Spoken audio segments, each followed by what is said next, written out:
누구나 인생에서 고통의 순간이 찾아온다. 가까운 사람의 외면, 갑작스러운 병, 무너지는 일상. 그 고통은 나한테는 세상의 붕괴이다. 그러나 세상은 결코 눈 하나 깜빡하지 않는다. 거리는 여전히 분주하고 사람들은 저마다의 일을 쫓는다. 내 눈물이 흐르는 동안 세상은 아무 일 없다는 듯 돌아간다. 철학자 쇼펜하우어는 말했다. 세계는 맹목적 의지의 충돌일 뿐이다. 세상은 내 불행에 귀 기울이지 않는다. 이 차가운 진실은 가혹하다. 그러나 그 무심함을 받아들일 때 인간은 단단해질 수 있다. 오늘은 그 통찰을 깊이 살펴보고자 한다. 첫 번째, 세상은 당신의 눈물에 귀 기울이지 않는다. 세상은 한 사람의 고통에 멈추어 서지 않는다. 당신이 슬픔에 잠겨 있든 눈물을 흘리든 세상은 무심히 흐른다. 도시는 여전히 분주하고 사회는 제 갈 길을 간다. 쇼펜하우어는 의지와 표상으로서의 세계에서 이렇게 말했다. 세계는 개인의 운명과 무관하게 움직인다. 그것은 누구의 불행에도 관여하지 않는다. 그에게 세계는 거대한 의지의 충돌이며 그 속에서 개인의 눈물은 의미를 얻지 못한다. 한 여인은 병든 남편을 곁에서 간호하며 긴 밤을 보냈다. 그녀의 세상은 무너져 내렸지만 병원 바깥의 사람들은 웃으며 하루를 살고 있었다. 이웃들도 잠시 안타까워했을 뿐, 곧 자신의 일상으로 돌아갔다. 세상은 언제나 쉼없이 흘러간다. 이 냉정한 진실을 받아들일 때 우리는 쓸데없는 기대에서 벗어나게 된다. 두 번째, 인간 사회의 본질은 자기 보존이다. 사람은 누구나 자기 삶을 지키려 한다. 그 본능은 타인을 돕는 마음보다 먼저 작동한다. 그래서 남의 불행에 오래 머무르지 않는다.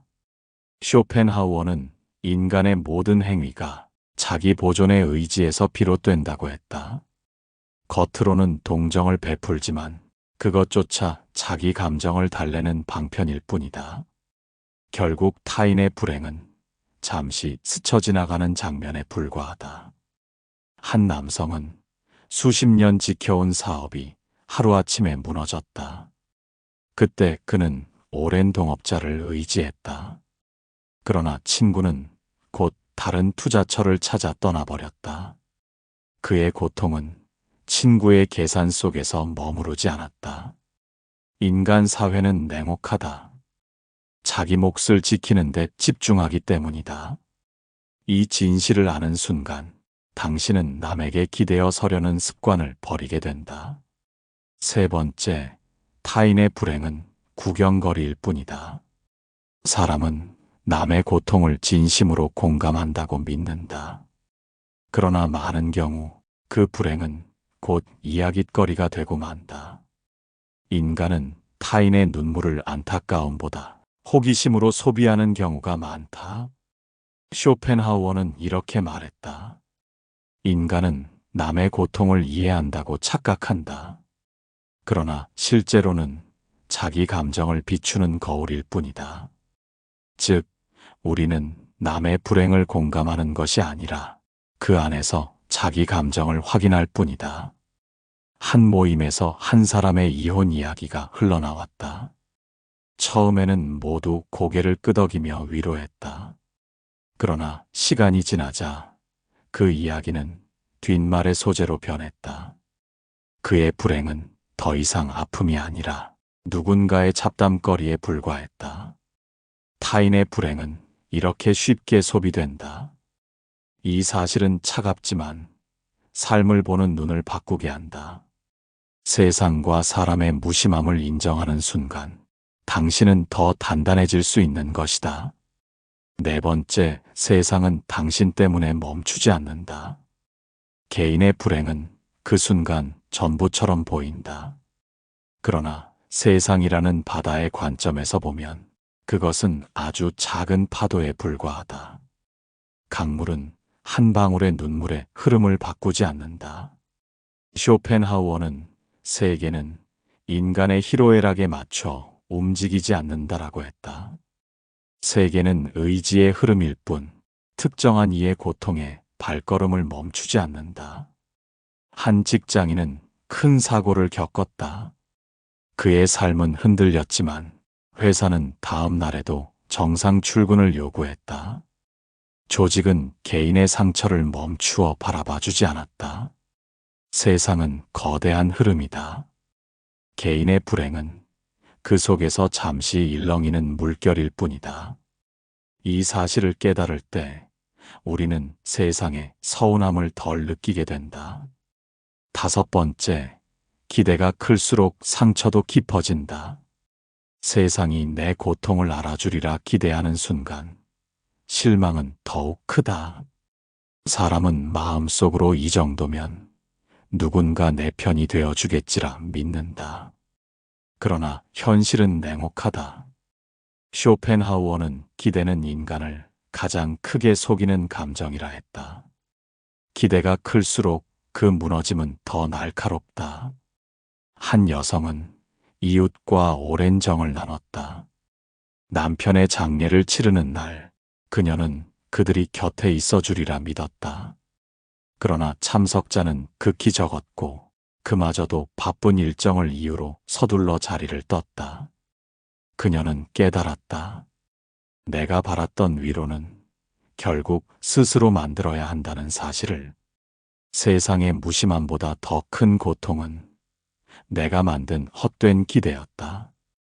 여섯 번째, 무관심은 인간의 오래된 습성이다. 사람은 본능적으로 자기 문제를 먼저 챙긴다. 그래서 타인의 불행은 처음엔 크게 다가와도 곧 희미해진다. 무관심은 인간 사회를 지탱하는 오래된 습성이다. 쇼펜하우어는 동정은 짧고 무관심은 길다라고 했다. 인간은 잠시 눈물을 흘릴 수 있지만 곧 자기 삶으로 돌아간다. 타인의 고통은 한때의 감정일 뿐 오래 머물 자리가 아니다. 한 가장은 갑작스러운 실직을 겪었다. 처음에는 친척과 이웃이 찾아와 격려했다. 곧 기회가 올 거야, 힘내. 그 말들은 순간 따뜻했지만 시간이 지나자 발길은 뜸해졌다. 연락은 줄어들었고 결국 그는 홀로 구직에 나섰다. 그는 깨달았다. 사람들은 내 상황에 오래 머물러 주지 않는다. 관심은 바람처럼 스쳐가고 끝내 남는 것은 자기뿐이었다. 무관심은 잔인하게 보이지만 인간 본성에 깊이 새겨져 있다. 이 사실을 알면 당신은 불필요한 상처를 덜 받게 된다. 기대가 줄어든 만큼 마음은 더 단단해진다. 일곱 번째, 고통은 결국 혼자의 몫이다. 사람은 함께 아파할 수 있다고 말한다. 그러나 고통은 나눌 수 있는 짐이 아니다. 마지막 순간까지 짊어져야 하는 것은 자기 어깨뿐이다. 쇼펜하우어는 의지와 표상으로서의 세계에서 타인의 동정은 잠시 스치는 바람일 뿐 짐은 언제나 자신의 몫으로 남는다라고 했다. 위로는 따뜻하지만 고통의 무게를 줄이지는 못한다. 한 남성은 오랜 투병 끝에 아내를 잃었다. 장례식에는 수많은 사람이 찾아와 위로를 전했다. 그러나 며칠 뒤 모두 일상으로 돌아갔다. 그에게 남겨진 것은 빈집과 깊은 적막뿐이었다. 고통은 철저히 혼자의 몫이다. 이 사실을 받아들일 때 당신은 남에게 기대기보다 스스로 단단해질 수 있다. 여덟 번째, 사람들의 관심은 오래가지 않는다. 처음에는 많은 이들이 당신을 걱정한다. 그러나 시간이 지나면 그 관심은 눈에 띄게 줄어든다. 불행은 길지만 관심은 짧다. 쇼펜하우어는 동정은 인간의 감정 중 가장 빨리 시드는 것이라고 했다. 사람은 쉽게 감동하고 쉽게 잊는다. 관심은 언제나 다른 곳으로 옮겨간다. 한 여성은 큰 수술을 받았다. 초반에는 친척과 지인이 병실을 가득 채웠다. 그러나 치료가 길어지자 발길은 뜸해졌다. 그녀는 여전히 아팠지만 그들의 기억은 이미 다른 곳에 있었다.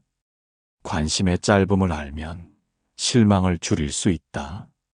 남의 시선을 오래 붙잡아 두려는 헛된 기대를 버려야 한다. 9번째, 세상의 시선은 덧없다. 세상은 늘 새로운 이야기로 향한다. 오늘의 비극은 내일의 관심에서 밀려난다. 타인의 시선은 오래 머물지 않는다. 쇼펜하우어는 인간의 눈길은 고정되지 않는다. 불행조차 오래 잡아두지 못한다라 했다. 세상은 끊임없이 움직이며 한 사람의 고통에 정박하지 않는다. 한 연예인의 비극적인 사고 소식은 처음에는 모든 언론을 도배했다. 그리고 사람들은 눈물을 흘리며 안타까워했다. 그러나 시간이 지나자 관심은 곧 다른 사건으로 옮겨가게 됐다. 고통은 여전히 유가족들의 몫이었지만 세상은 잊었다. 세상의 시선은 덧없다. 그 시선에 기대는 순간 더 큰 상실이 찾아온다. 자기 발로 서지 않는 자는 끝없이 흔들린다. 10번째, 고통을 다스리는 길은 사색과 예술에 있다. 쇼펜하우어는 예술을 의지로부터의 일시적 해방이라 불렀다. 삶은 끊임없는 욕망과 고통으로 흔들리지만 예술과 사색은 그 사슬을 잠시 끊어낸다. 그에게 있어 음악과 문학, 그리고 깊은 사유는 인간이 고통에서 숨을 고를 수 있는 가장 순수한 통로였다. 한 남성은 은퇴 뒤 갑작스러운 허무에 빠졌다. 하루 종일 손에 힘이 빠지고 아무것도 이룬 것이 없다는 자책만 남았다. 그는 아침마다 습관처럼 라디오에서 흘러나오는 바흐의 음악에 귀를 기울였다. 그리고 짧은 산책 뒤 작은 노트에 생각을 적었다. 처음에는 의미 없게 느껴졌지만 어느 날 불안이 조금 가라앉는 것을 스스로 깨달았다. 고통은 결코 사라지지 않는다. 그러나 사색과 예술은 인간에게 고통을 견디는 힘을 준다. 당신의 삶에 고요한 순간을 두어라. 그 순간이 무심한 세상 속에서 당신을 붙들어준다. 11번째, 단단한 일상이 당신을 지켜준다. 쇼펜하우어는 삶의 지혜에 관한 아포리즘에서 평정을 지키는 길을 절제와 반복 가능한 습관이라 했다. 불필요한 욕망과 산만함은 마음을 흔들지만 단단한 일상은 다시 중심을 세운다. 무심한 세상에서 스스로를 지킬 수 있는 방패는 바로 자기만의 규칙이다. 한 가장은 갑작스러운 해고로 삶의 질서를 잃었다. 밤잠은 사라지고 하루 종일 불안이 그를 휘둘렀다. 그는 거창한 목표를 버리고 아주 단순한 습관을 만들었다. 매일 같은 시간에 일어나 산책을 하고 집을 정리한 뒤 성경 한 구절을 읽는 일이었다. 처음에는 아무 의미가 없는 것처럼 보였다. 그러나 몇 달이 지나자 몸과 마음이 다시 균형을 찾았다. 일상은 사소해 보이지만 무너진 삶을 지탱하는 기둥이다. 규칙을 세우라. 그 반복 속에서 당신은 더 단단해진다. 12번째, 세상은 바뀌지 않는다. 그러니 나를 바꿔라. 쇼펜하우어는 인간 삶의 지혜를 단념이라는 말로 정리했다. 세상은 당신의 불행에 멈추지 않는다. 그렇다면 억지로 세상을 꺾으려 하기보다 스스로의 태도를 먼저 바꾸는 것이 현명하다. 한 교사는 오랜 직장 갈등에 지쳐 결국 전근을 택했다. 그는 억울함을 끝없이 곱씹는 대신 새로운 정원 가꾸기와 일기 쓰기로 마음을 돌렸다. 불의는 여전히 세상에 존재했지만 그의 삶의 중심은 바뀌어 있었다. 그녀는 깨달았다. 세상은 내 마음을 따라주지 않는다. 그러나 내 선택은 달라질 수 있다. 세상은 결코 바뀌지 않는다. 그러나 단념은 패배가 아니다. 불필요한 싸움을 접고 나의 태도를 고쳐 세울 때 고통은 더 이상 나를 무너뜨리지 못한다. 그렇기 때문에 단념은 오히려 지혜다. 그 지혜가 무심한 세상 속에서 당신을 자유롭게 한다. 세상은 당신의 불행에 멈추지 않는다.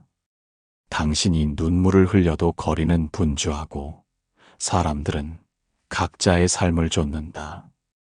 그 무심함은 차갑게 느껴지지만 사실 그것이 세상의 본질이다. 쇼펜하우어가 말했듯 세계는 맹목적 의지의 흐름일 뿐이며 특정한 개인의 고통에 발걸음을 멈추지 않는다. 이 진실을 외면하면 더 큰 상처가 찾아온다. 남이 알아줄 것이라 믿으면 외면당할 때 배신감이 2배가 된다. 사람들의 관심은 금세 옮겨가고 동정은 오래 머물지 않는다. 고통은 결국 혼자의 몫이다.